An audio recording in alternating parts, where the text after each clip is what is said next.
fish balls, mixed balls, yung noodles, crab meat, and then tofu. Yan ang magiging naman ng ating hotpot ngayon. Yan. Later lulutuin natin siya. Yan, pinagsama-sama natin sa bowl at sa kawali si Rola. Yan po yung tsura niya. Sama po yung noodles. Ano pa yan? Sarap.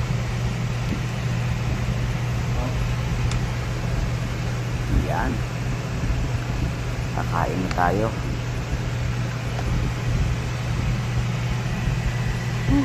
Gutom.